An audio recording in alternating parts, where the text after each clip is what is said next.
ইযা যুলজিলাতিল আরদু জিলজালাহা। ইসরাফিল আলাইহিস সালাতু ওয়াস সালাম যখন সিংহার মধ্যে ফুঁক দিবে, ইযা যুলজিলাতিল আরদু জিলজালাহা, এই আওয়াজটা এমন বিকট হবে, এমন বিকট হবে, বিকট হইতেই থাকবে। যত সময় যাবে তত খালি বিকট থেকে বিকট হবে। ইযা যুলজিলাতিল আরদু জিলজালাহা, জমিনের মধ্যে একটা জালজালা শুরু হবে, ভূমিকম্প। কথা কি বুঝতেছেন? এটা কেমন ভূমিকম্প? এখন যে মাঝে মধ্যে ভূমিকম্প হয় এমনটা না, এখন কয়েক সেকেন্ড হয় না, কয়েক সেকেন্ডের ভূমিকম্প না, এটা এমন একটা ভূমিকম্প। ইযা যুলজিলাতিল আরদু জিলজালাহা, জমিনের মধ্যে কম্পন সৃষ্টি হবে, ভূমিকম্প শুরু হবে, মানুষ পাগলের মতো হয়ে যাবে। আওয়াজ যত সময় যাবে খালি বিকট থেকে বিকট, বিকট থেকে বিকট হইতে থাকবে। ওয়া আখরাজাতিল আরদু আসকালাহা, জমিনের মধ্যে যখন ভূমিকম্প শুরু হয়ে যাবে, ওয়া আখরাজাতিল আরদু আসকালাহা, এবং জমিন তার ভিতর থেকে সব বাহির করতে থাকবে। কথা কি বুঝতেছেন? জমিনের ভিতর থেকে জমিন সব বাহির করবে, সব বাহির করে দিবে। জমিনের নিচে যত সম্পদ আছে, জমিন সেদিন সব সম্পদ বাহির করে দিবে। ওয়া খরাজাতিল আরদু আসকালাহা, জমিনের ভিতর থেকে জমিন সব বাহির করে দিবে। আর এই দৃশ্যগুলো দেখে মানুষ আশ্চর্য হইয়া বলবে, জমিন তোমার কি হয়ে গেল? এই হীরামণি মুক্তা স্বর্ণ সহ দামি দামি দামি দামি সম্পদগুলা সব জমিন উগলায়া দিবে, পেটের ভিতর থেকে সব জমিন বাহির করে দিবে।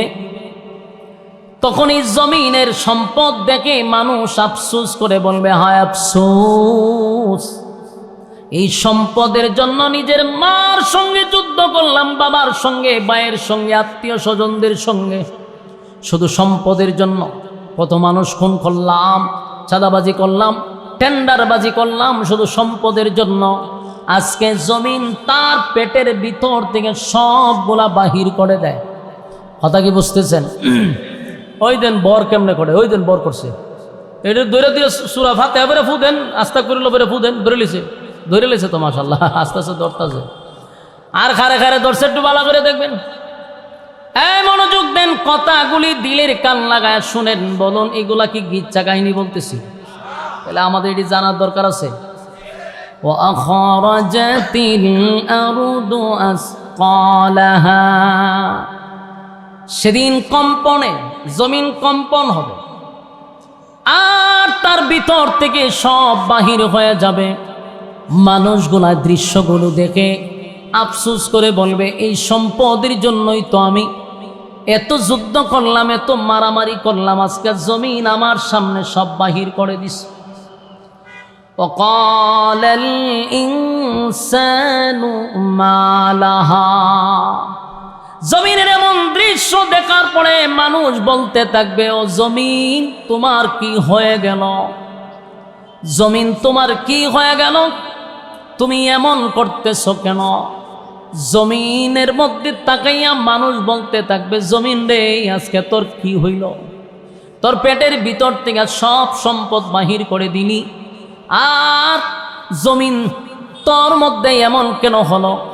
মানুষ জানতে চাবে, জমিনের সঙ্গে কথা বলবে। ওয়াকালাল ইনসানু মা লাহা, আল্লাহ বলেন, ইয়াউমাইযিন তুহাদ্দিসু আখবারাহা,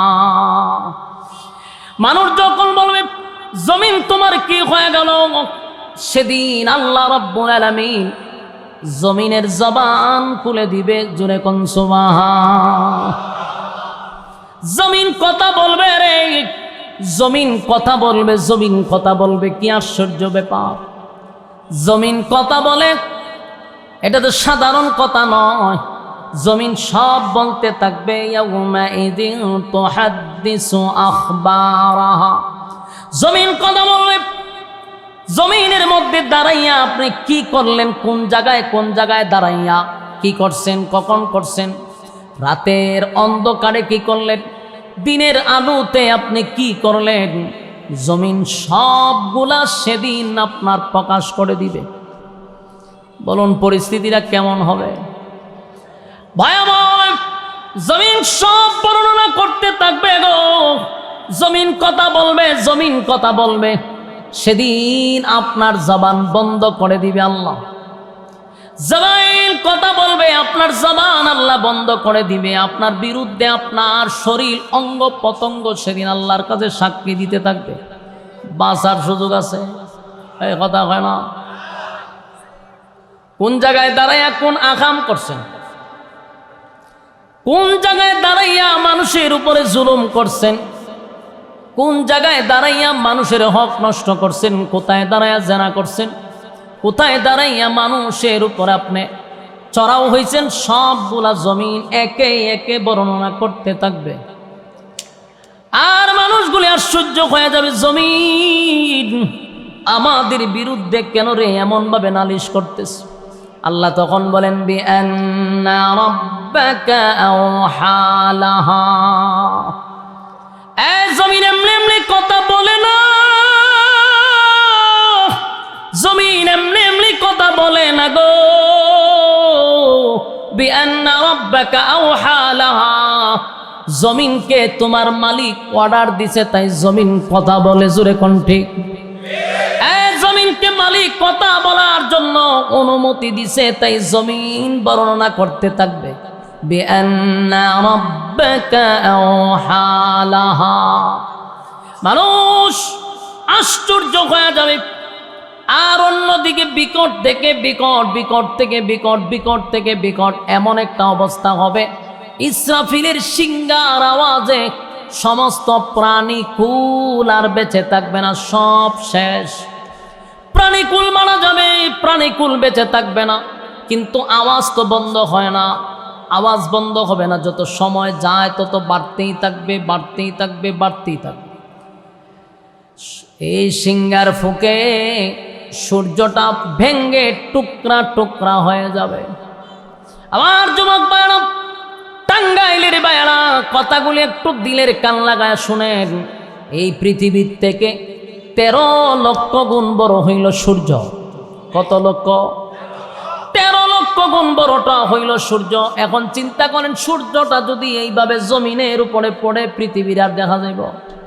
পৃথিবী তালাশ করে আপনি পাবেন, কারণ সূর্য হল এই পৃথিবীর থেকে 13 লক্ষ গুণ বড়। এত বড় সূর্যটা ওই বিকট আওয়াজে টুকরা টুকরা টুকরা হইয়া জমিনে পড়বে। আর সূর্য থেকে লক্ষ কোটি গুণ বড় হইল তারকা। তারকা, এই তারকাগুলি তো ছোট ছোট দেখা যায়, কিন্তু সূর্যের থেকে আরো বড়। তারকার সংখ্যা কত মালিক ছাড়া কেউ জানে না। সেই তারকাগুলি ছুটে ছুটে ছুটে ছুটে জমিনে পড়বে। পাহাড় পর্বত সবগুলি ধুলা হয়ে যাবে, পাথরের পাহাড় সহ সবগুলা ধুলা হবে।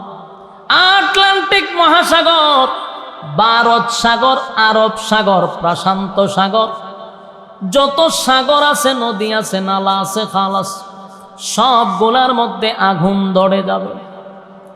ভয়াবহ একটা পরিস্থিতি শুরু হবে। আল্লাহ কয়, বিশ্ব পরিস্থিতির পরিসমাপ্তি আমি মালিক গঠায়া দিব। কুল্লু মান আলাইহা ফান, সব ধ্বংস করে দিব, আর কিছুই থাকবে না। কথা কি বুঝতেছেন? কিছুই থাকবে না, সব মালিক ধ্বংস করে দিবে রে, সব মালিক ধ্বংস করে দিবে। এবার প্রাণীকুল শেষ, সব শেষ। আল্লাহ আজরাইলকে ডাক দেয়া বলবে, আজরাইল রে, আর কি বাকি আছে? মালিক, পৃথিবীতে প্রাণীকুল বলতে আর কিছুই নাই, সব আমি শেষ করে দিলাম, সব রূহ নিয়ে আসছি। আল্লাহ হয়, কি বাকি আছে? মালিক, আপনার ফেরেশতাগণ বাকি আছে, আসমানের ফেরেশতারা বাকি আছে। আল্লাহ কয়, তাহলে সমস্ত ফেরেশতাদের রূহ কবজ করে ফেল, আরশ বহনকারী ফেরেশতা বাদে। আর তোমরা 4 জন ফেরেশতা বাদে সমস্ত ফেরেশতাদের রূহ কবজ করা হবে। আসমানে আর কোনো ফেরেশতা নাই। আল্লাহ জিগায় আর কে বাকি আছে? মালিক, আরশ বহনকারী ফেরেশতা বাকি। আল্লাহ রাব্বুল আলামিন বলেন, আরশ বহনকারী ফেরেশতা সহ তাদের জান কবজ করো। আমরা মনে করতাম আরশ বহনকারী ফেরেশতারা আরশটারে দইরা রাখছে। সেদিন আল্লাহ ওই আরশ বহনকারী ফেরেশতাদেরকে সব শেষ করে দিবে, কিন্তু আরশের জায়গায় আরশ থাকবে। সুবহান। আরশ কি ফিরে দিব? আরশের জায়গায় আরশ থাকবে, ফেরেশতারা শেষ। আল্লাহ কয় আর কে বাকি? ও মালিক, আমরা 4 জন আর আপনি চিরঞ্জীব। এইটার নয়েজ বন্ধ কর। কই থেকে মাইক আনছি রে ভাই? টাঙ্গাইলের সেরা মাইকগুলো দেখলাম। কি মাইক লইছে? আল্লাহ রাব্বুল আলামিন বলেন, কুল্লু মান আলাইহা ফান, সব ধ্বংস করে দিব, সব ধ্বংস করে দিব। আজরাইল বাকিকে? আল্লাহ আপনি চিরঞ্জীব আর আমরা 60 জন। আল্লাহ ভাই আমি না কইছি কুল্লু মান আলাইহা ফান? তাহলে তোরা 60 জন থাকবি কেন? তুই বাদে বাকি 3 জনে শেষ কর। এই যিনি ইসরাফিল সিংহায় ফুঁক দিল তিনিও শেষ, মিকাইল শেষ, জিবরাইলও শেষ। বাকি এখন আছে কে? আল্লাহ ভাই আর কে বাকি আছে রে? কয় আল্লাহ আপনি চিরঞ্জীব আর আমি আজরাইল। আজরাইল মনে করছে আমারে কি আর ধ্বংস হবে? আমি না সবাইরে ধ্বংস করলাম। আল্লাহ কয় আমার আয়াতের দিকে লক্ষ্য কর, কুল্লু মান আলাইহা ফান, সব ধ্বংস হবে, কিছুই থাকবে না। তাহলে তুই থাকলি কেমনে? এই তুই থাকবি কেন? আজরাইল একটা চিৎকার দিয়ে বলেন, মালিক আমারও কি আপনি ধ্বংস করে দিবেন গো? আপনি কি আমারও ধ্বংস করে দিবেন? আল্লাহ কয় কেউ থাকবে না, সব ধ্বংস হবে। মালাকুল মউত আজরাইল কাঁপতে শুরু করবে আর চিৎকার দিতে শুরু করবে, চিৎকার দিতে শুরু করবে। আল্লাহর নবী বলেন, যদি তখনও পৃথিবীর কোনো মাখলুকাত বেঁচে থাকতো, একজনও টিকে থাকতো না, আজরাইলের চিৎকারে সবাই মারা যেত। কি বুঝেন? আজরাইল, মালাকুল মউত আজরাইল চিৎকার দিয়া বলবেন, মালিক আমারও কি ধ্বংস করে দিবেন? আল্লাহ আমারে কে ধ্বংস করবে? আল্লাহ হয় আমার হুকুম তোরে ধ্বংস করবে। আল্লাহ যখন হুকুম দিবে মালাকুল মউতকেও আল্লাহ ধ্বংস করে দিল। আর বাকি আছে কে? আপনার কি লজ্জা লাগে হইতে? আহা, এই টাঙ্গাইল উত্তরবঙ্গে আইলে বক্তারা ওয়াজ করতে যে কি ধৈর্য নিয়ে কথা কইতে হয়, শ্রোতারে আপনার গুথাইও কাতকুতানি দিও, হাসি তোলানি যায় না, কথা কোয়ানি যায় না। ওরে ভাই রে ভাই, আমার কথা আপনারা বুঝেননি? তে বুঝলে মুখের মধ্যে রুমাল দিয়ে রাখছেন কা? রুমালটা ফালান, ফালায় গলা মলা জারি দেন। কথা কি বুঝতেছেন? আর বাকি রয়েছে কে? আরো জোরে আল্লাহ বলেন, কুল্লু মান আলাইহা ফান, সব ধ্বংস করে দিব, যিনি থাকবেন তিনি কে? ওয়া ইয়াবকা ওয়াজহু রাব্বিকা যুল জালালি ওয়াল ইকরাম।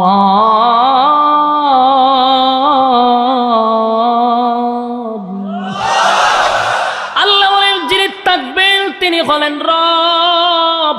আর সব ধ্বংস হয়ে গেল, এখন আর কেউ নাই রে, আমার মালিক একা, কেউ নাই, কেউ নাই, মালিক একা। আল্লাহ সেদিন একা একাই বলবে, লিমানিল মুলকুল ইয়াউম। আল্লাহ একা একা বলবে, পৃথিবীর রাজা বাদশারা কই রে? ক্ষমতা তো তোরা কম দেখাস নাই, বহু ক্ষমতা তোরা দেখাইছস। ফেরাউন কোথায়? নমরুদ কোথায়? সাজ্জাদ কোথায়? আল্লাহ সব জালেমদেরকে ডাকবে, যত জালেম ছিল সব জালেমরে ডাকবে, বলে তোরা কোথায়? জালেমদেরকে ডাকবে, এমনকি আমাদের হাসুয়াফারও ডাকবো, মুদ্দারেও ডাকবো, আমাদের তো দাদা, আমরা দাদারেও ডাকবো। তার মানে হলো কোন জালেমদেরকে আল্লাহ বাদ রাখবে না, বলবে দুনিয়ার জমিনে জুলুম করছ, এখন বেড়াগিরি দেখা। কিন্তু কোনো সাউন্ড নাই, এখন সব তো হুতায় লাইছে, আর কোনো সাউন্ড নাই। তখন আল্লাহ নিজেই বলবেন লিল্লাহিল ওয়াহিদিল কাহ্হার। আল্লাহ নিজেই কইব আজকের রাজত্ব আমার। সুবহানাল্লাহ, আজকের রাজত্ব আমার। পৃথিবীতে তোদেরকে আমি ক্ষমতা দিছিলাম, ক্ষমতা দিয়া পরীক্ষা করছিলাম। আল্লাহ কিন্তু ক্ষমতা দিয়াও আওয়াজ হইব নি? বলো না আল্লাহ থাকবো না সবাই থাকবো? শুধু উনি একা রাজত্ব করবে সেদিন। নিজেই কইব আজকে রাজত্ব কার রে? কোনো সাউন্ড আইতো না, সব নিস্তব্ধ। তখন আল্লাহ নিজে হবে আজকে রাজত্ব আমার। সুবহান। আল্লাহ বলবে আমি তোদেরকে ক্ষমতা দিছিলাম, ক্ষমতা দিয়া আমি পরীক্ষা করছিলাম। ক্ষমতা পাইয়া ক্ষমতার অপব্যবহার করছস। এই ফেরাউন, ক্ষমতা দিয়েছিলাম তাই 90,000 নবজাতক শিশুরে ফেরাউন্না জবাই করছে। আসিনি এলাকাত নাউজুবিল্লাহ? 90,000 নবজাতক শিশু ফেরাউন জবাই করল। নমরুদ্রে আল্লাহ দিছে ইব্রাহিম খলিলুল্লাহর সঙ্গে লেগে গেল। এইভাবে এক একটারে আল্লাহ ক্ষমতা দিছে, কিন্তু তারা জুলুম করছে, জালেমের ভূমিকা পালন করছে। আল্লাহ কয় দুনিয়ায় আমি ক্ষমতা দিয়া পরীক্ষা করলাম, কিন্তু বান্দারে তুই আমার ক্ষমতা পাইয়া অপব্যবহার করছিস। আজকে দাঁড়া, কে আছো তোমার সামনে দাঁড়ায় কথা বল, কিন্তু কেউ কোনো কথা বলবে না। আল্লাহ কয় রাজত্ব তো আজকে আমার। এক সিংহার থেকে আরেক সিংহা মাঝখানে একটা গ্যাপ থাকবে। এক সিংহায় ফুক দিয়া তো ইসরাফিল নিজেই মইরা গেছে না, নিজেই জান কবজ করে নিয়েছে। আর একটা সিংহা পর্যন্ত একটা গ্যাপ আছে মাঝখানে। এটা যে কত গ্যাপ, 40 বলা হয়েছে। 40 বছর হইতে পারে, 40,000 বছর হইতে পারে, এটার কোনো সীমানা নাই। এক সিংহার থেকে আরেক সিংহা পর্যন্ত শুধু 40,000 হইতে পারে, 40 বছর হইতে পারে, 40 বলা হয়েছে, এখন জানা যায় না। এই মাঝখানে গ্যাপটা থাকবে। এরপরে আল্লাহ আবার পুনরায় ইসরাফিলকে আবার দাঁড় করাবে। ইসরাফিল আলাইহিস সালামকে আল্লাহ আবার পুনরায় দাঁড় করাবে, আর বলবে আবার সিংহা বাজা, আবার বাঁশি বাজায়া দে। দ্বিতীয়বার যখন সিংহায় ফুঁক দিবে, তখন প্রত্যেকটা মানুষের ভিতরে আবার রূহ আসবে। সুবহানাল্লাহ। কাদা মাটির নিচ থেকে মানুষগুলো ওইটা দাঁড়াবে। ওই যে সিংহায় ফুঁক দিছে, যারে যেখানে কবর দেওয়া হয়েছে ঠিক ওই জায়গা থেকেই মানুষগুলা দাঁড়াবে। টাঙ্গাইলের মানুষ যেখানে যারে কবর দিছে ওই মানুষ হবিগঞ্জে গিয়া দাঁড়াবে না, হবিগঞ্জের মানুষ টাঙ্গাইল আসবে না। যারে যেখানে কবর দেওয়া হইল ওই মানুষটা কিয়ামতের ময়দানে সেদিন সেখান থেকে দাঁড়াবে। কাদা মাটির নিচ থেকে মানুষ উঠে দাঁড়াবে। ইসরাফিল আলাইহিস সালাম যখন সিংহায় ফুঁক দিবে, সর্বপ্রথম মানুষের ভিতরে রূহ আসবে, কিন্তু মানুষ এখন পর্যন্ত উঠতে পারবে না। রূহ আসছে। হাসরের মাঠে সর্বপ্রথম যিনি দাঁড়াবেন তিনি সমস্ত নবীকুলের সম্রাট নবী মুহাম্মদুর রাসূলুল্লাহ সাল্লাল্লাহু আলাইহি ওয়াসাল্লাম। আল্লাহ রাব্বুল আলামিন বলবেন, এই ইসরাফিল সিংহায় ফুঁক দেওয়ার সাথে সাথে মানুষের ভিতরে রূহ আসবে, কিন্তু হাসরের মাঠে সর্বপ্রথম যিনি উঠবেন তিনি হাবিবে কিবরিয়া। কিন্তু নবীরে উঠানোর দায়িত্ব হবে জিবরাইল আলাইহিস সালাতু ওয়াস সালামের। আল্লাহ জিবরাইলকে আবার জীবিত করবে। জিবরাইল রে, আমার হাবিবকে কিয়ামতের মাঠে দাঁড় করা। জিবরাইল জীবিত হওয়ার পরে দৌড়াইয়া নবীরে তালাশ করবে, কিন্তু হাসরের মাঠ তালাশ করবে রে, নবীরে কোথাও পাওয়া যায় না। এমন ভয়াবহ, জিবরাইল নিজেও জানে না নবীর রওজা কোথায়। দৌড়াইয়া যাইব ইসরাফিলের কাছে। এই ইসরাফিল, মালিক আমারে অর্ডার দিছে, মালিক আমারে অর্ডার দিছে হাবিবে কিবরিয়ার আমি যেন উঠাইয়া হাসরের মাঠে আমি দাঁড় করাই। কিন্তু আমি ২৪,০০০ বার গেলাম নবীর কাছে, আজকে নবীর রওজা তালাশ করে পাই না। এই ইসরাফিল বল, নবীর রওজা কোথায়? ইসরাফিল কয়, আমি কেমনে বলবো? আমার দায়িত্ব হলো ফুঁক দেওয়ার। আমি ফু দিছি, যেই মাত্র ফু দিলাম জমিনের মধ্যে একটা জালজালা শুরু হয়েছে। জুলজিলাতিল আরদু জিলজালাহা। এই জমিনের মধ্যে জালজালা শুরু হয়ে গেল, আমার রূহ কবজ করা হলো। আমি জানি না। একটা কাজ করো, জমিনের মধ্যেই তো আছে, তাহলে মাটিরে জিজ্ঞাসা করলি তো মাটি বলে দিবে যে আমার নবী কোথায় আছে। জিবরাইল আলাইহিস সালাতু ওয়াস সালাম মাটির মধ্যে গিয়া মাটিরে তাপা দিয়া কয়, মাটিরে কতর মধ্যে আমার নবীরে কোথায় রাখছে? নবী কোথায় বল? মাটি জবাব দিছে। ইসরাফিলের সিংহায় যখন ফুঁক দিল, আমার মধ্যে যে একটা কম্পন সৃষ্টি হয়েছে, আমার মধ্যে আমি নাই, এমন ভয়াবহ একটা জালজালা শুরু হয়েছে রে। আমার ভিতর থেকে সব বাহির হয়ে গেছে, আমি কোথায় আমি নিজেও জানি না। মাটির মধ্যে মাটি নাই, মাটি কয় আমি বলতে পারবো না আমার মধ্যে আমি কোথায় রাখছি। যে উলট পালট হয়েছে ভূমিকম্প, আমি জানি না পয়গম্বর কোথায় আছে।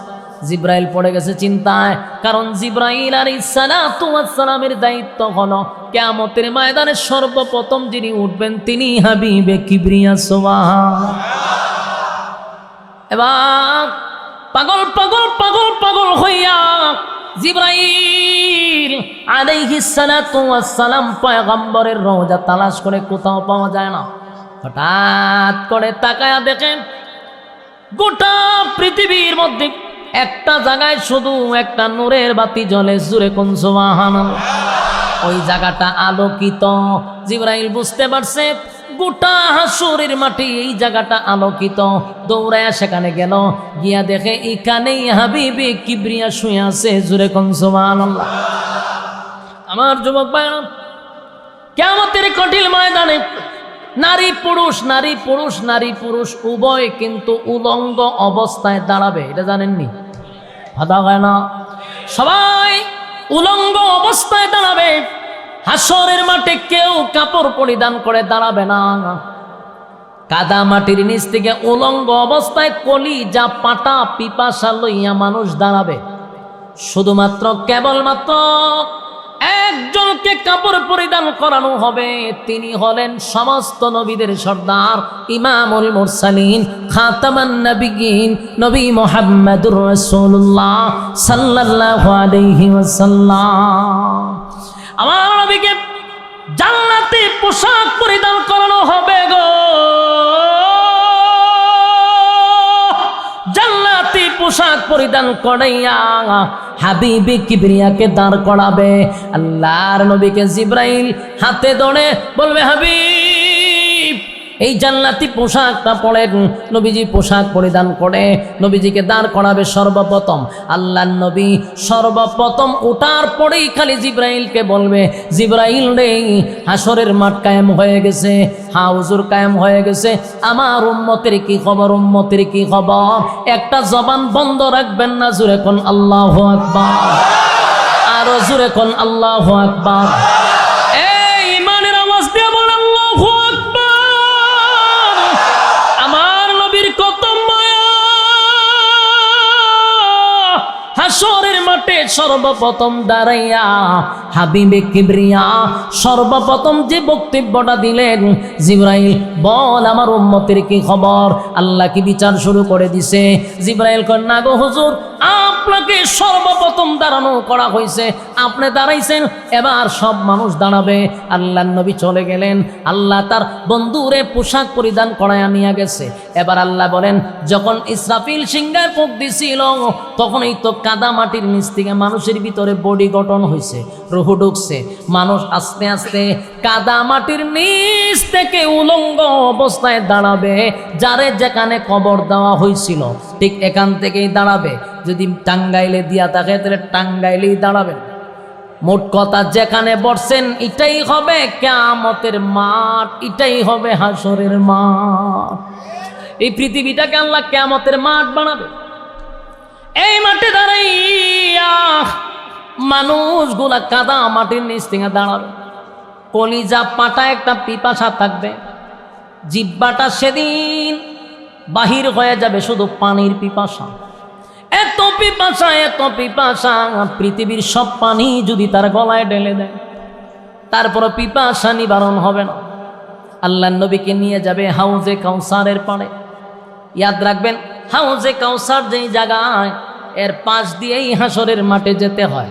মানে কাউসার পাড়ি দিয়ে আপনি হাসরের মাঠে যেতে হবে। তার মানে হলো হাউজে কাউসার নবীকে আল্লাহ গিফট করছে। এখানে নবী বরকতি হাতে তার উম্মতকে পানি পান করাবে। আরেকটা কথা মনে রাখবেন, সবাই নবীর বরকতি হাতের পানি পান করতে পারবে না। হায় রে আফসোস, যারা নবীর বরকতি হাতের পানি পান করবে গো, কপাল তাদের খুলে যাবে। যারা নবীর বরকতি হাতের পানি থেকে বঞ্চিত হবে, উফাই থাকবে না, উফাই থাকবে না। হাসরের মাঠ বড় ভয়ঙ্কর। আল্লাহর হাবিব হাউজে কাউসারের পাড়ে দাঁড়াইয়া থাকবে, বরকতি হাতে এক পেয়ালা পানি উম্মতকে পান করায়া দিবে। এই পানির এত দাম, এত দাম, এত দাম, এত দাম। এই পানি যদি কেউ একবার পান করে 50,000 বছরের ভিতরে বান্দাবান্দির পানির পিপাসা লাগবে না। এই পানিটা দুধের চেয়েও সাদা,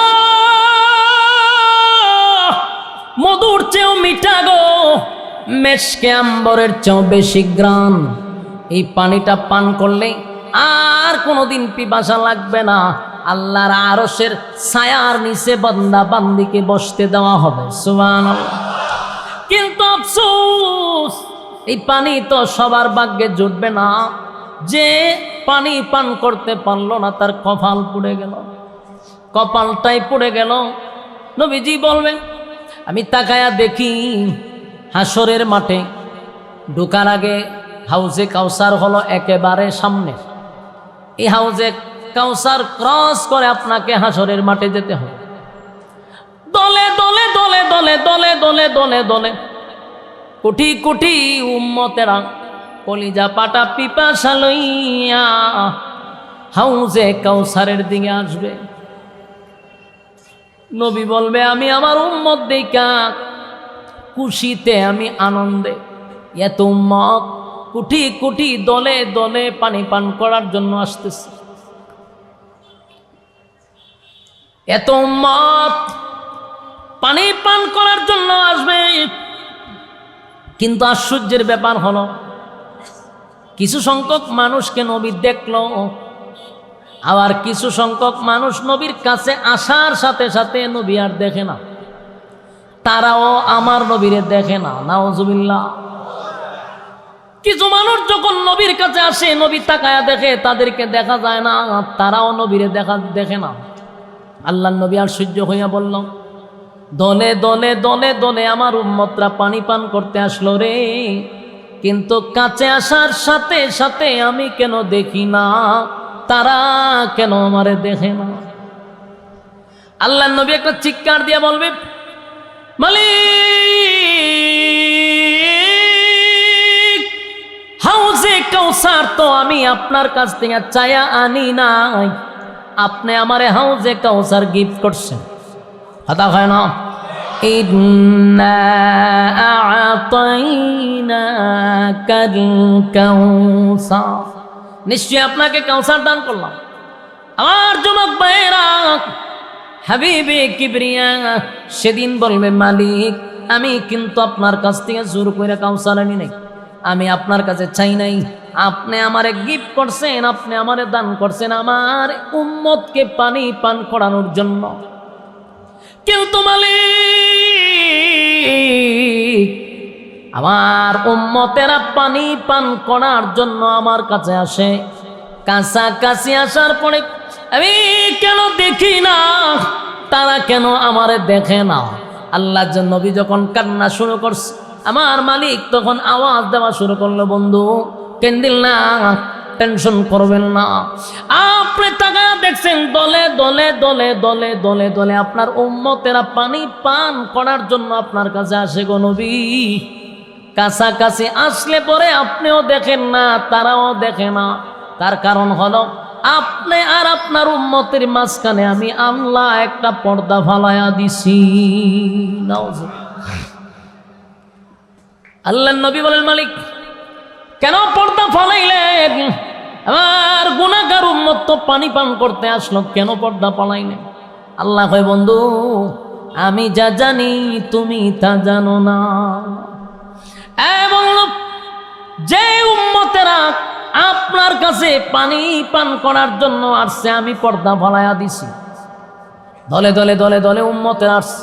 বন্ধু এই উম্মতটা আপনার দুনিয়ায় রেখে যাওয়া ইসলাম, আপনার দান দান ভাঙ্গা ইসলাম, আপনার রক্ত জড়ানো ইসলাম, আপনি যে আমানত আপনার উম্মতের কাছে রেখে গেলেন, আপনার উম্মত আপনার রেখে যাওয়া ইসলাম পালন করে নাই, আপনার রক্ত মাখা ইসলাম পালন করে নাই।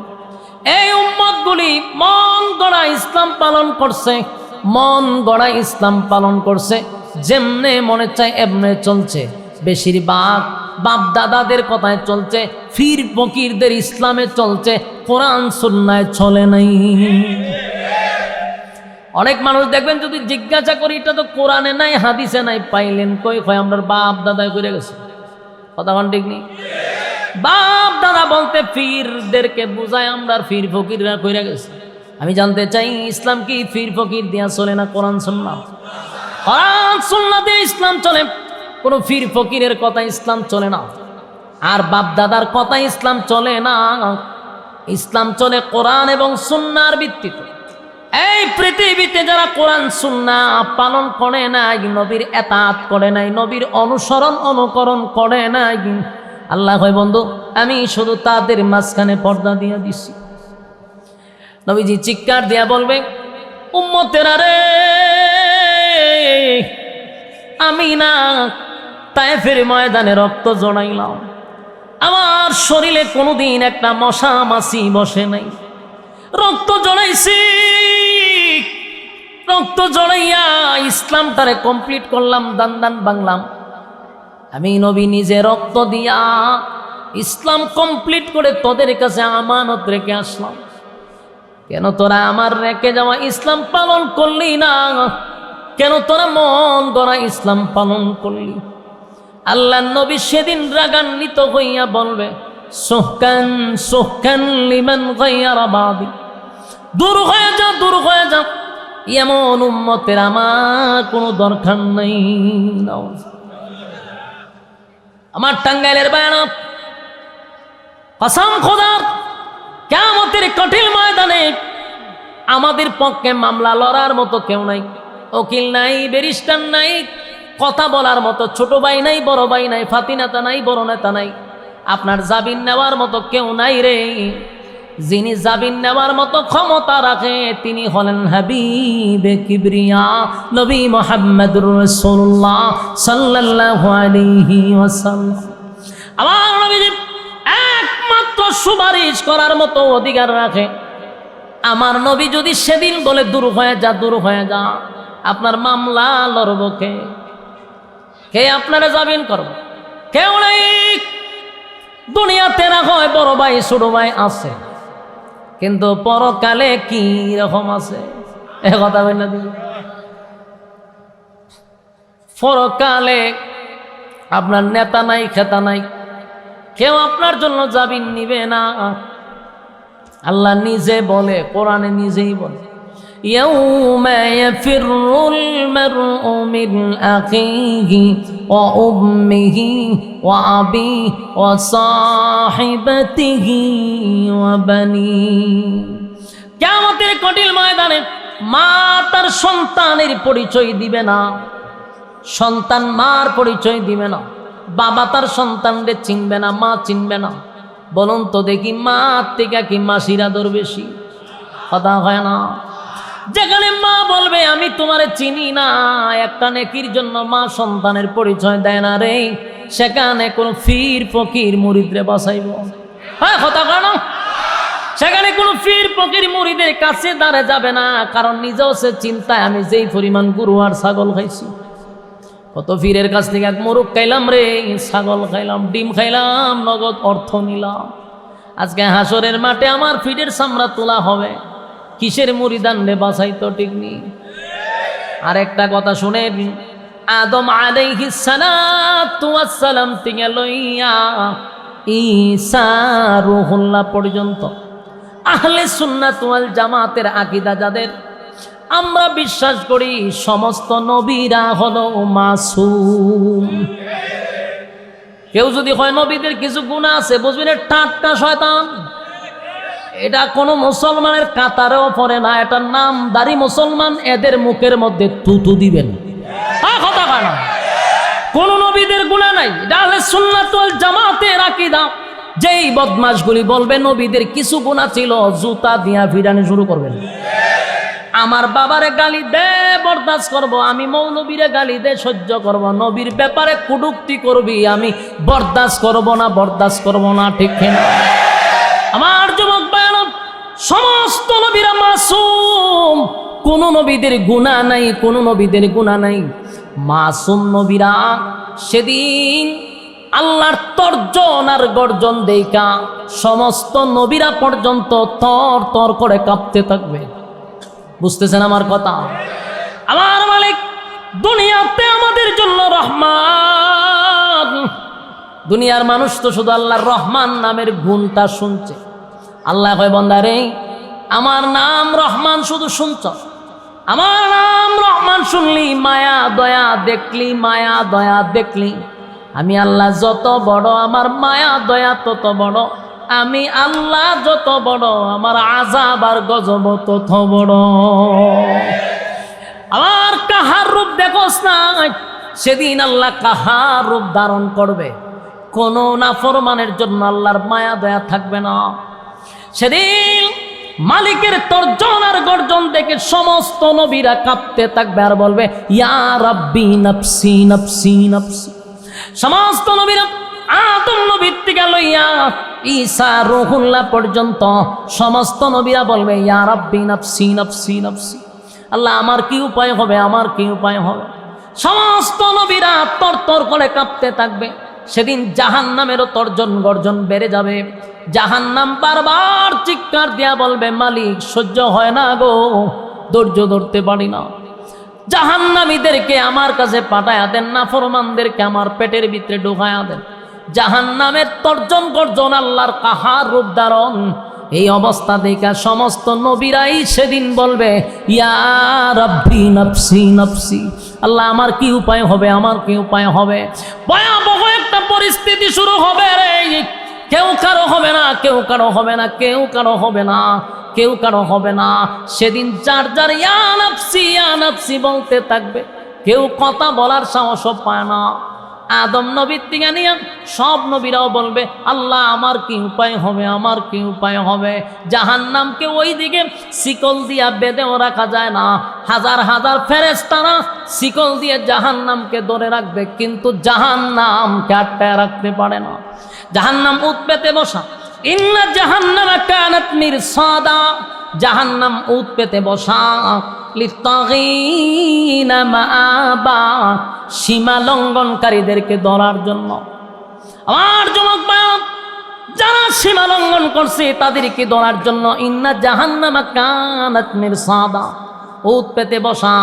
সেদিন এই দৃশ্য দেখে সমস্ত নবীরা যখন বলবে আমার কি উপায় হবে, একটা স্লোগান আসবে, ভিন্ন ভিন্ন ভিন্ন সুবহান। একটা স্লোগান থাকবে ভিন্ন। হঠাৎ করে শোনা যাবে, পয়গম্বর সমস্ত নবীদের মাথার মুকুট, সমস্ত নবীদের ইমাম, ইমামুল মুরসালিন। আমাদের নবী তখন একটা স্লোগান দিবে, ইয়া রাব্বি উম্মতি সুবহান। এই একটা জবান বন্ধ রাখেন না, কোন আল্লাহু আকবার। সেদিন হাবিব কিবরিয়া শুধু বলবে উম্মতি, আমার উম্মতের কি হবে গো? সব নবীরা বলবে আল্লাহ আমার কি উপায় হবে, আমার কি উপায় হবে। সেদিন নবী বলবে মালিক আমার, যে যেখানে সব নবীরা বলবে ইয়া রাব্বি নাফসি, আর আমার নবী উম্মতের চিন্তায় সেটাই পড়িয়া সেদিন যখন প্রশংসা করতে থাকবে, এত প্রশংসা মালিকের করবে, আল্লাহ তখন ডাক দিয়া বলে নবী গো মাথা মোবারক তুলে, আজকে আপনার কান্নার জায়গা না গো নবী। দুনিয়ায় আপনি কাঁদছেন, দুনিয়ায় আপনি রক্ত জড়াইছেন বন্ধু, দুনিয়ায় আপনার প্রতিদান দিতে পারি নাই, আজকে আপনাকে আমি খুশি করব। ওয়ালা সাউফা ইউতিকা রাব্বুকা ফাতারদা। আল্লাহ বলেন বন্ধু আমি আপনাকে এখনই খুশি করব, এত খুশি করব আমি, আপনি যতক্ষণ খুশি না হবেন আমি বন্ধু আপনাকে দিতেই থাকবো। সুবহান আল্লাহ। নবী বলেন মালিক আমারে আপনি কেমনে খুশি করবেন গো? আমার একটা গুনাহগার উম্মত যদি জাহান্নামের ভিতরে থাকে, একটা গুনাহগার উম্মত যদি জাহান্নামের ভিতরে থাকে, আমি নবী ততক্ষণ খুশি হব না। আল্লাহ তখন বলবে বন্ধু ওয়াদা দিলাম, আমি আপনাকে দুনিয়ায় বলেছিলাম দুনিয়ায় আপনারে কিছুই দেই নাই, আপনার জন্য পরকালে বরাদ্দ রাখছি। ওয়ালাল আখিরাতু খায়রুল লাকা মিনাল উলা। আল্লাহ কিন্তু নবীরে দুনিয়ায় থাকতে কিন্তু কিছু অফার দিছে, কথা বুঝতেছেন? আল্লাহ কিন্তু নবীরে দুনিয়ায় থাকতে জানায়া দিছে আপনারা দুনিয়ায় যা দিছি এর থেকে বেশি দিব। সুবহানাল্লাহ। এই জন্য আল্লাহ আগেই বলে দিছে ওয়ালাল আখিরাতু খায়রুল লাকা মিনাল উলা ওয়ালা সাউফা ইউতিকা রাব্বুকা ফাতারদা। আল্লাহ বলে ওয়ালাল আখিরাতু খায়রুল লাকা মিনাল উলা, দুনিয়ায় আপনারে কিছুই দেই নাই, পরকালে আপনার জন্য বরাদ্দ রাখছি। ওয়ালা সাউফা ইউতিকা রাব্বুকা ফাতারদা, আমি আপনাকে শীঘ্রই খুশি করব। আল্লাহ ঘোষণা দিয়া দিলেন বন্ধু আপনাকে অর্ডার দিলাম, সুপারিশ করার মতো অর্ডার দিলাম, মনে চাইলে আপনার উম্মতকে লইয়া আপনি জান্নাতে যান। সুবহান। আমার হাবিব কিবরিয়া সেদিন তাদেরকেই ধরে ধরে ধরে ধরে নবী সুপারিশ করবে, যারা দুনিয়ার জমিনে নবীর সুন্নাহ নবীর তরিকা অনুযায়ী জীবন যাপন করছে, আল্লাহর হুকুম মানছে, নবীর তরিকা মানছে, এদেরকে আমার নবী সেদিন সুপারিশ করে জান্নাতে নিবে। বলুন তাহলে নবীর সুপারিশ পাইতে গেলে এক নাম্বার হলো মালিকের হুকুম লাগবে, কথা হয় না? আল্লাহর হুকুম পালন করতে হবে, নবীর তরিকায় জীবন যাপন করতে হবে, এমনকি ঈমান আর নেক আমল লইয়া কবরে গেলে আমার মালিক জান্নাত দিবে। বলুন কয়টা শর্ত? ঈমান, আমল আর নবীর তরিকা অনুযায়ী জীবন যাপন কারা কারা করতে রাজি হাত তুল্লা দেখায়া দিই। লিল্লাহে তাকবীর, লিল্লাহে তাকবীর। আল্লাহ এই কথাগুলির উপরে বলনে ওয়ালা শুনলে ওয়ালা উভয়কে সহি সহি আমল করার তৌফিক দান করো। সম্মানিত সুধী, আত তুলছেন যে বিসমিল্লাহ করে আটটা পরে ঢুকাই দেন। আল্লাহ রাব্বুল আলামিন নাজিল করছে, সূরাটার নাম হলো সূরা জিলজাল, এর অর্থ হলো ভূমিকম্পের সূরা। বলুন কিসের সূরা? ভূমিকম্পের সূরা। তাহলে আল্লাহ ভূমিকম্প নামক একটা সূরাই নাজিল করছে, তাহলে বোঝা গেল একটা ভূমিকম্প আছে। আপনারা আমার কথা বুঝেন? আওয়াজ যায় তো ভাই একটু হ্যাঁ না ঠিক বেঠিক বললে সুবিধা হয় না? আপনারা আওয়াজ না দিলে আমি মনে করি আমার ভাষা বুঝেন না।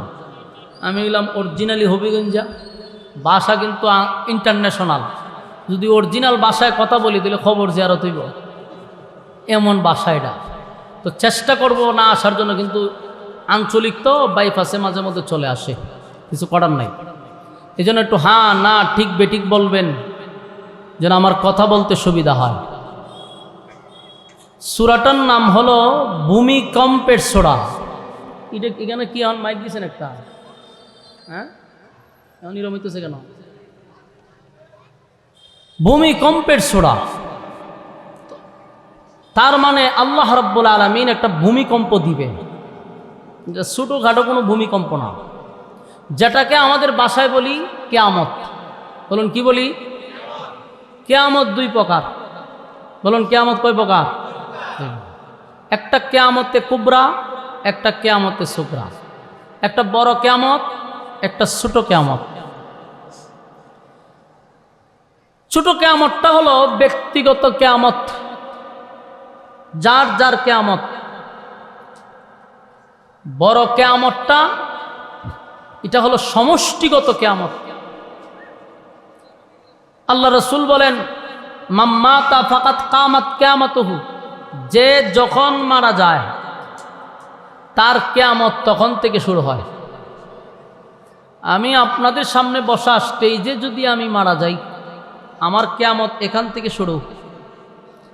প্যান্ডেলের ভিতরে যারা আছেন যদি মারা যান, এখান থেকে কিয়ামত শুরু। এটাকে বলা হয় ব্যক্তিগত কিয়ামত, যার যার কিয়ামত। যে যখন মারা যায় তার কিয়ামত তখন থেকে শুরু হয়। আরেকটা কিয়ামত হলো সমষ্টিগত কিয়ামত, যে কিয়ামতটা ব্যক্তিগত নয়, সমষ্টিগত। ওই সমষ্টিগত কিয়ামতটা হবে একটা বাঁশির মাধ্যমে। ইসরাফিল আলাইহিস সালাতু ওয়াস সালাম একটা বাঁশি বাজাবে, এই বাঁশির মাধ্যমে শুরু হবে সমষ্টিগত কিয়ামত। সম্মানিত সুধী, আপনারা যদি দিলের কান লাগায়া কথাগুলি শ্রবণ করেন, আমি আশা করি আলোচনা বাড়িতে নিয়ে যেতে পারবেন। হবিগঞ্জ থেকে বক্তা আনছেন কি গিচ্ছা শুনবার লেগা? কথা কই না দি? গিচ্ছা কাহিনী কাল্পনিক গল্প শোনার অভ্যাস আপনাদের থাকে, আমি প্রায় জায়গাতে বয়ান করছি। তো অনেক শ্রোতাদেরই গিচ্ছা কাহিনীর উপরে আকর্ষণ বেশি। আল্লাহর রাস্তায় আমি মাপ চাই, গিচ্ছা কাহিনী বলার কোনো অভ্যাস নাই, কিন্তু আপনারা মনোযোগ দিয়া কথাগুলি শ্রবণ করবেন। গিচ্ছা কাহিনী মনোযোগ দিয়া শোনার দরকার নাই, কিন্তু কোরআনের কথা মনোযোগ লাগবে। রাজি আছে তো ইনশাল্লাহ? মনোযোগ দিয়া শুনলে ফায়দা হবে। তো সমষ্টিগত যে কিয়ামতটা, এটা হবে ইসরাফিল আলাইহিস সালাতু ওয়াস সালামের সিংহের ফুকের মাধ্যমে। ওই কিয়ামতের আগে যেই আলামতগুলা ঘটবে মোটামুটি আমরা সবাই জানি। আমাদের আলামত বলার উদ্দেশ্য নয়, আমি যেহেতু তেলাওয়াত করছি সূরা জিলজাল, তাই আমরা এই বিষয়ে আলোচনা করব। তারপরেও বলি, কিয়ামতের সবচেয়ে আলামতের মধ্যে, ছোট আলামতের মধ্যে একটা আলামত হলো রাসূল আরবি সাল্লাল্লাহু আলাইহি সাল্লাম দুনিয়াতে আগমন করাটাই কিয়ামতের আলামত। কারণ আল্লাহর রাসূলের পরে আর কোনো নবী রাসূল আসবে না, নবুয়তের দরজায় তালা মারা। তো এটাই প্রমাণ করে যে কিয়ামত খুব নিকটে। সমাজের মধ্যে যে অপকর্মগুলো হবে, যে কাজগুলি চলমান থাকবে, এগুলো বর্তমানে আমরা মোটামুটি বুঝতেছি এবং আমরা জানিও। কিন্তু আল্লাহ রাব্বুল আলামিন যেই সময়টাতে এই বাঁশি বাজাবে, এর আগে আপনারা জানেন ইমাম মাহদির আগমন হবে। ঈসা আলাইহিস সালাতু ওয়াস সালাম আবারও পৃথিবীতে আসবে। এটা কি বিশ্বাস হয় আপনারা? বিশ্বাস না হইলে বেঈমান, ঈমান নাই। তো ইমাম মাহদি আসবে। কখন আসবে? আমরা যে লক্ষণ দেখতেছি খুব শীঘ্রই আসতে পারে। আমাদের গবেষণায় বলবেন কিভাবে?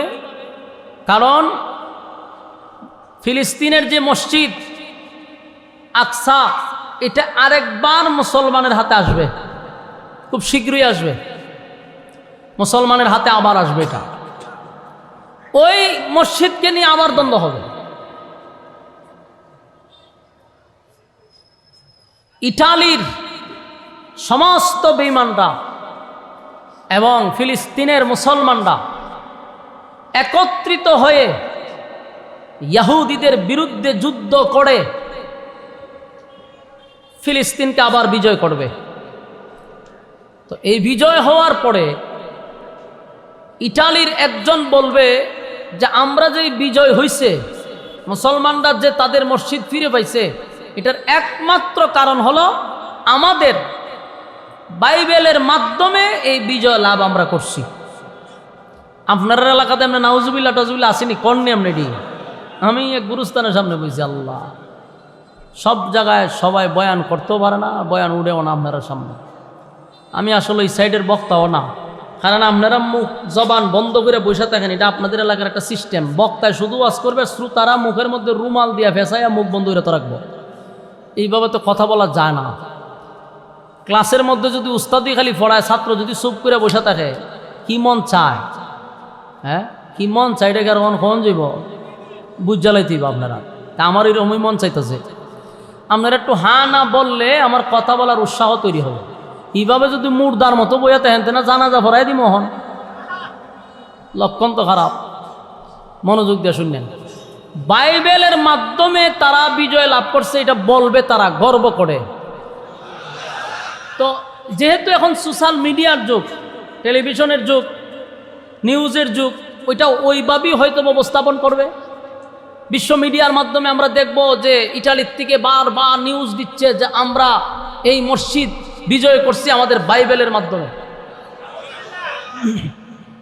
তখন মুসলমানরা প্রতিবাদ করবে যে না, তোমাদের বাইবেলের মাধ্যমে মসজিদ আমরা বিজয় করি নাই, এই দেশ বিজয় করছি আমরা কোরআনের মাধ্যমে। লাগবো দুই দেশে আবার তর্ক বিতর্ক করতে, আবার যুদ্ধ শুরু। এই যুদ্ধের মধ্যে বেঈমানরা সব এক হয়ে যাবে, মুসলমানরাও এক হবে। ওই রকম না সব মুসলমান, কিছু গাদ্দার মুনাফিকরা থাকে না, যেমন এখন সবচেয়ে বড় গাদ্দার পৃথিবীতে এই আরব দেশগুলা। এটির থেকে গাদ্দার আর মুনাফিক কোনো দেশ নাই।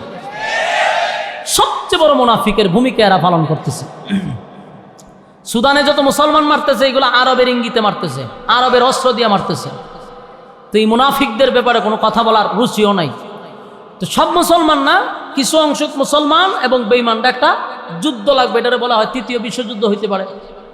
যুদ্ধ শুরু হবে। এই যুদ্ধে মুসলমানরা এমন পরাজিত হবে, পৃথিবীর ইতিহাসে এমন পরাজিত আর কখনো হয় নাই। ইন্না লিল্লাহ। চিন্তা করছেন? এমন পরাজিত হবে মুসলমানরা, এত মায়ের খাইবে যে পৃথিবীর শুরু থেকে নিয়ে এই পর্যন্ত এত পরাজিত আর মুসলমান হয় নাই। বুঝেন কি পরিমাণ মার খাইবে। মুসলমানের সংখ্যা কমে যাবে। এই যুদ্ধে বহু হাজার হাজার মানুষ মারা যাবে, লক্ষ লক্ষ কোটি মানুষ মারা যেতে পারে। এই পরিস্থিতিতে যখন মুসলমান লাঞ্ছিত, ক্ষমতা চলে যাবে বেঈমানদের হাতে। গোটা পৃথিবী রাজত্ব করবে বেঈমানরা। মুসলমানদের হাতে শুধু একমাত্র মদিনার অংশটুকু সামান্য আর মক্কাটা, এই দুইটা জায়গা মুসলমানের হাতে থাকবে। বাকি সব খাইবার পর্যন্ত বেঈমানরা নিয়ে যাবে। চিন্তা করেন বিষয়গুলি। মুসলমান এত পরাজিত হবে, গোটা পৃথিবী বেঈমানরা রাজত্ব করবে। ভয়াবহ এক পরিস্থিতিতে সব জায়গায় যখন মুসলমান লাঞ্ছিত, তখন ইমাম মাহদির আগমন হবে। কথা বুঝতেছেন? ইমাম মাহদির আগমন করার পরে উনি একটা বক্তব্য দিবে জাতির উদ্দেশ্যে, গোটা মুসলিম উম্মার উদ্দেশ্যে একটা বক্তব্য দিবে। এই বক্তব্য বাংলাদেশের মানুষও শুনতে পাবে, পৃথিবীর সব দেশের মানুষ তার বক্তব্য শুনবে। এই বক্তব্য দেওয়ার পরে মুসলমানদের মধ্যে আর কোনো দলাদল থাকবে না। যেমন এখন কেউ বুকে হাত বাঁধে, কেউ নাবিতে হাত বাঁধে, কেউ উষা টুপি, কেউ নেশা টুপি, কেউ খারুইয়া, কেউ বৈশা। আছে না নাই? দলাদলির অভাব নাই, গুতাগুতির অভাব নাই আমাদের মধ্যে। কেউ যদি বুকে হাত বাঁধে এটা সমস্যা, কেউ নাবিতে হাত বাঁধলেও সমস্যা। আমিন কেউ জুড়ে, কেউ আসতে, আসিনি, দ্বন্দ্বের শেষ নাই। কেউ খারিয়া সালাম দে, কেউ বৈশা সালাম দে। এই যে গুতাগুতি শুরু হয়েছে বাংলাদেশে, এরকম কোন দল থাকবে না। সব মানুষ তখন কোনো আকীদায় আর থাকবে না, সব ঐক্য হয়ে ইমাম মাহদির হাতে হাত মিলাবে। সুবহানাল্লাহ। তখন আর ওয়াহাবিও থাকতো না, সুন্নিও থাকতো না, সালাফিও থাকতো না, হানাফিও থাকতো না। কথা বুঝতেছেন? সবাই এক হয়ে যাবে। ইমাম মাহদির আগমনের পরে মুসলমানদের কোনো আর দল নাই। আর যখনই দল থাকবে না তখনই মুসলমানদের বিজয় আসবে। কথা হয় না? আজকে গোটা পৃথিবীতে 200 কোটির উপরে মুসলমান। কত কোটি? আফসোস, আশ্চর্যের ব্যাপার, 200 কোটি মুসলমান। অস্ত্র আমাদের কম নাই।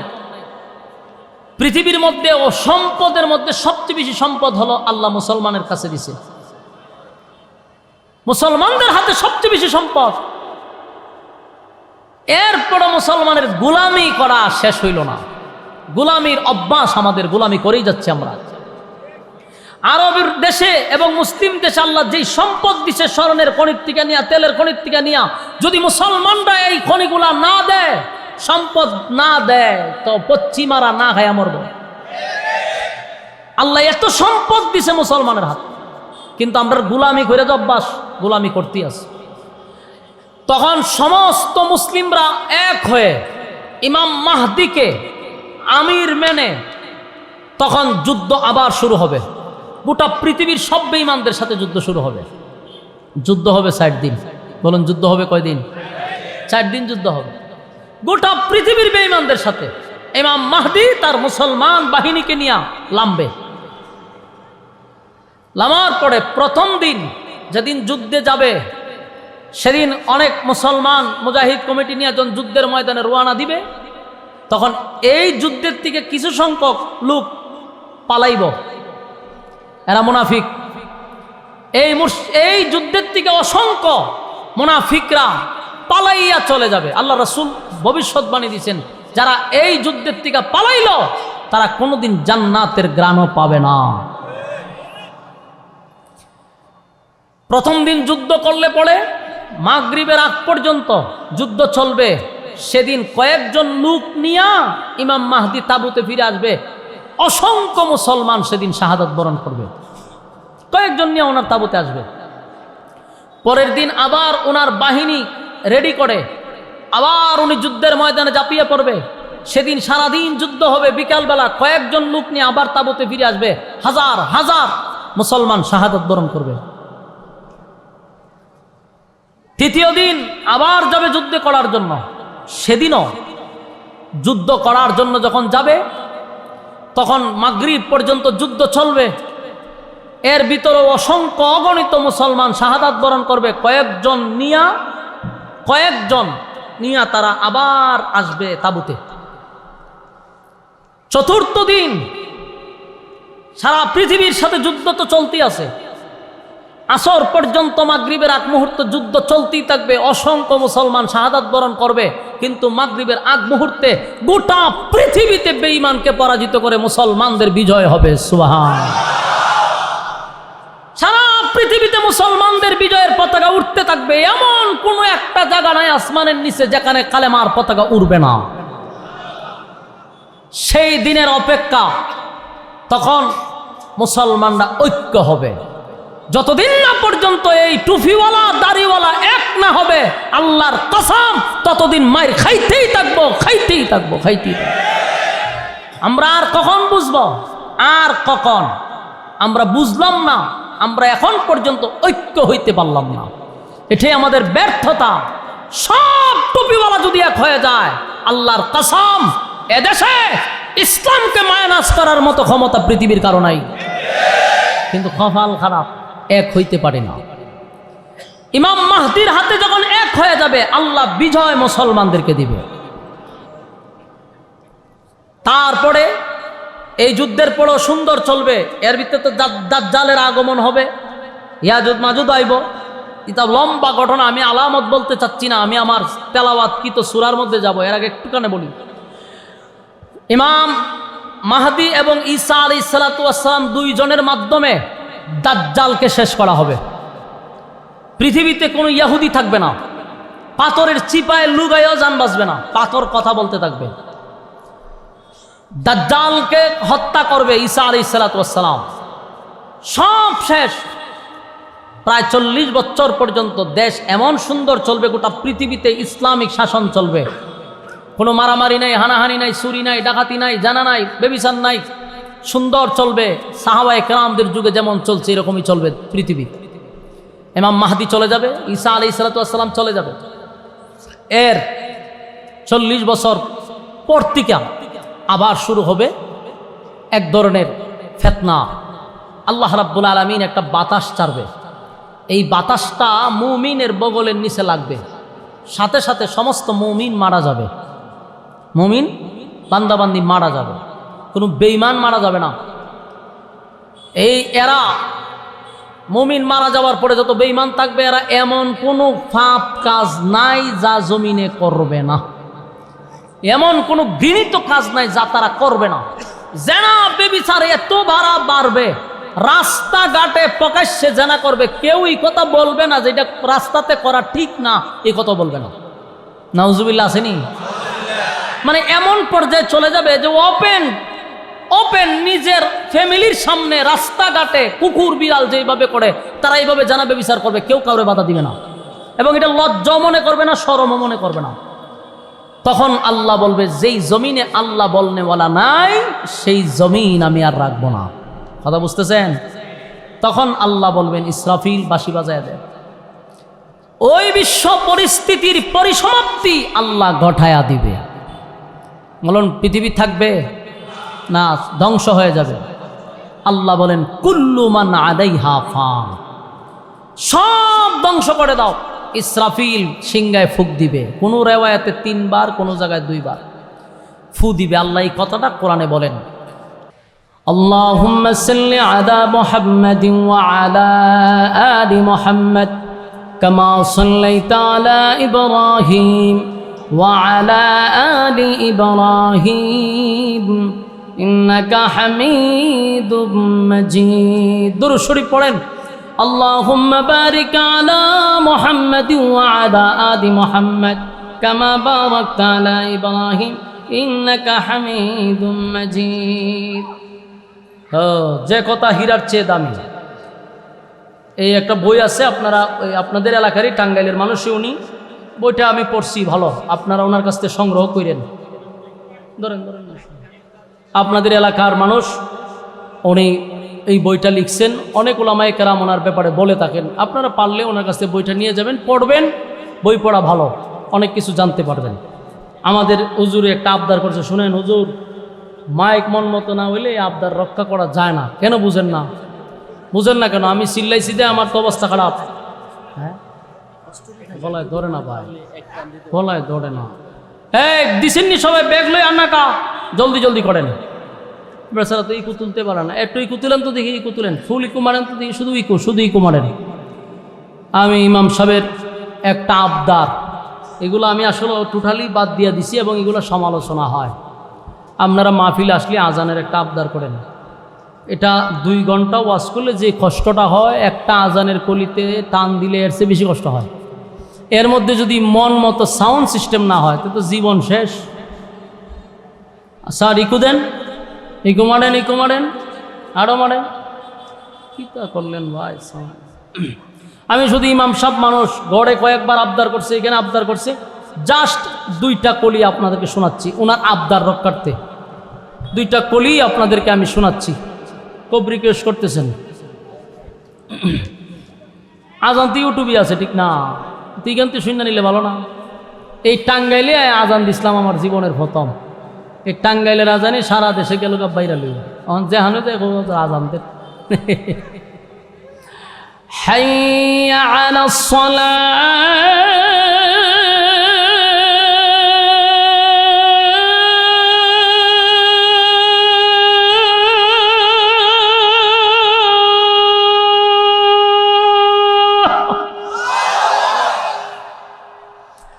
حي على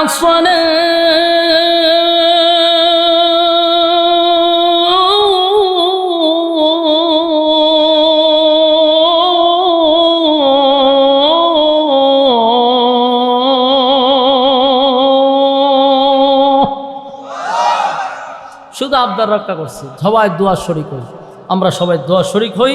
আমরা যারা আসছি মোনাজাত দিয়ে বাড়িতে যাব। আলহামদুলিল্লাহ রাব্বিল আলামিন, আলহামদুলিল্লাহ রাব্বিল আলামিন, ওয়াসসালাতু ওয়াসসালামু আলা সাইয়্যিদিল আমবিয়া ওয়াল মুরসালিন ওয়া আলা আলিহি ওয়া আসহাবিহি আজমাইন। ربنا ظلمنا أنفسنا وإن لم تغفر لنا وترحمنا لنكونن من الخاسرين। رب العالمين আল্লাহ, গভীর রাত হয়ে গেছে, নজুলে রহমতের সময়, দোয়া কবুলের সময়, আমি মুসাফির হালতে হাত বাড়াইছি। রব্বুল আলামিন, এই মজলিসে কত সাদা সাদা দাড়িওয়ালা মুরব্বীরা হাত বাড়াইছে।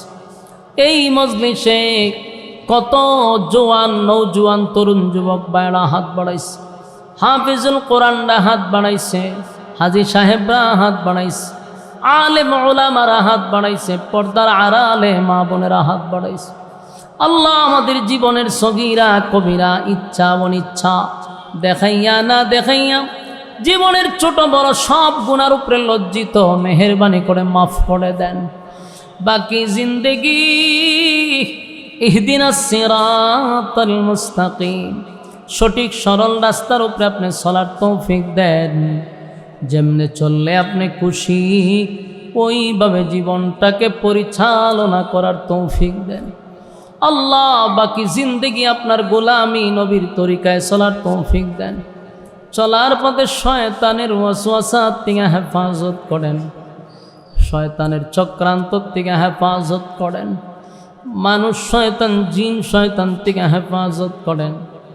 আল্লাহ, এই মাহফিলটা করতে গিয়া যারা টাকা দিয়া, পয়সা দিয়া, বুদ্ধি দিয়া, শ্রম দিয়া, আল্লাহ এলাকার যুব সমাজের উদ্যোগে এই মাহফিল, যেই সমস্ত যুবকরা এই মাহফিলের সাথে জড়িত, প্রত্যেকের ব্যবসা বাণিজ্য খামাই রোজগারে বরকত বাড়ায়া দেন। দেশে বিদেশে প্রবাসে যারা আছে তারাও দান করেছে, মেহেরবানি করে আল্লাহ তাদের খামাই রোজগারে বরকত দেন। এই মসজিদ কমিটির যতগুলা লোক, এখানে সভাপতি সেক্রেটারি যারা আছে, প্রত্যেকটা দিনের খাদেম হিসাবে কবুল করেন। যারা মসজিদ নির্মাণ কাজে শরিক হইছে, আল্লাহ ব্যবসায় খামাই রোজগারে বরকত দেন, বাচ্চা কাচ্চা নেককার বানায়া দেন। বিশেষ করে আল্লাহ এই মাহফিলটা এলাকাবাসীর জন্য নাজাতের ফয়সালা করে দেন। আল্লাহ, এই মাহফিলটা এই এলাকার জন্য নাজাতের ফয়সালা করেন। আমার ডাইনে, আমার বামে, সামনে পিছনে যত গুরুস্থান আছে, এই এলাকার যত মুর্দাগান কবরে শাহিত, প্রত্যেকের রুহে সব বলে পৌঁছায়া দেন। আল্লাহ, আমরা যারা হাত বাড়াইছি গভীর রাত, কেউ রে খালি হাতে আপনি ফিরাইয়া দিয়েন না। আল্লাহ, খালি হাতে ফিরাইয়া দিয়েন না। জিন্দেগির গুনাহ মাফ করে নিষ্পাপ বানাইয়া বাড়ির দিকে পৌঁছায়া দেন। আল্লাহ, গোটা পৃথিবীর মুসলমানদেরকে আপনি হেফাজত করেন, গাজাবাসীকে হেফাজত করেন, ফিলিস্তিনের মা বোনদেরকে হেফাজত করেন, সুদানের মুসলমানদেরকে হেফাজত করেন, বাংলাদেশকে ষড়যন্ত্রের হাত থেকে হেফাজত করেন। আল্লাহ, আমরা যারা হাত বাড়াইছি, আমাদের বাকি জিন্দেগিটা আপনার হুকুমার রাসূলের তরিকা অনুযায়ী চলার তৌফিক দেন। যা বললাম, যা শুনলাম, নবীজির জুতার দুলার বরকতে দুয়ারে কবুল করেন। সুবহান রাব্বিকা রাব্বিল ইজ্জাতি আম্মা ইয়াসিফুন ওয়া সালামুন আলাল মুরসালিন ওয়ালহামদুলিল্লাহি রাব্বিল আলামিন। আসসালামু আলাইকুম।